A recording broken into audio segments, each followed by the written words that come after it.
अस्सलाम वालेकुम वरहमतुल्लाहि वबरकातुहू जी। दोस्तों क्या हाल है? ठीक हो? खैरियत है? मैं बिल्कुल ठीक ठाक हाँ। मैंने उम्मीद है कि बारे सारे बहन भाई बिल्कुल ठीक ठाक होंगे।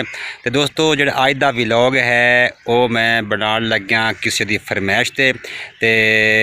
एक मेरा दोस्त है कराची, उन्हें एक मैंने वीडियो सेंड की है तो वो थोड़ा वीडियो मैं थोड़ा दिखाना मैं हुणे।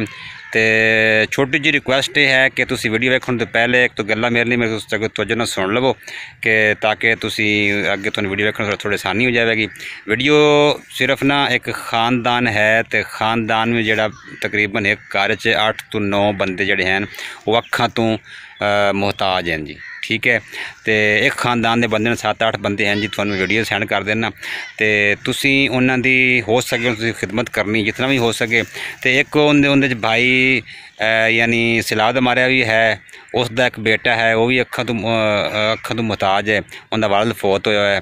ठीक है, उन्हें खैमे च रह रहा, टेंट के जरिए रह रहा, तो उन्हें कोई ऐसा वसीला भी कोई नहीं है। ठीक है, तो वो दोस्त मैं रिक्वेस्ट की यार तुसी मेरी वीडियो लाजमी ना अगे शेयर करो तो क्योंकि किसी का भला हो जाए। मैं चलो ठीक है जी, मैं अज व्लॉग वगैरह और तो कोई नहीं बनाया, सिर्फ एक छोटी वीडियो थोड़ी रिक्वेस्ट कर रहे हैं तुसी वीडियो लाजमी वेखो तो हो सके तुसी उन्होंने लाजमी हेल्प करनी। ठीक है, तो बाकी रह गई थोड़ी पैसे पहुँचाने की उनकी गारंटी वो मैं दे रहा। और थोड़ी बकायदा वीडियो बना के तुसी जो भी हेल्प करोगे उन्होंने, ठीक है, वो बकायदा वीडियो बना के थोड़ा मैं सेंड कराँगा जी। जो भाई भी मेरा रब्ता कर सकता है व्हाट्सएप नंबर थले मैं दे देवांगा।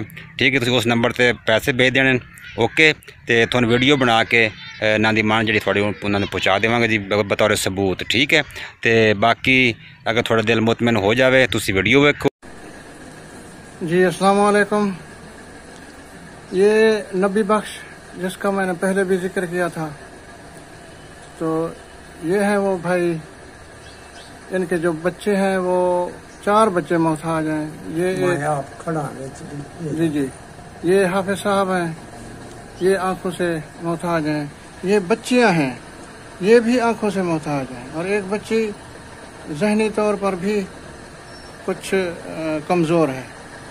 तो ये सब ये अब इस मकान में रह रहे हैं क्योंकि किराया ये बर्दाश्त नहीं कर सकते। एक दोस्त का मकान है ऐसे तंग सा, बहरहाल उसकी मेहरबानी है, ये इसमें रह रहे हैं।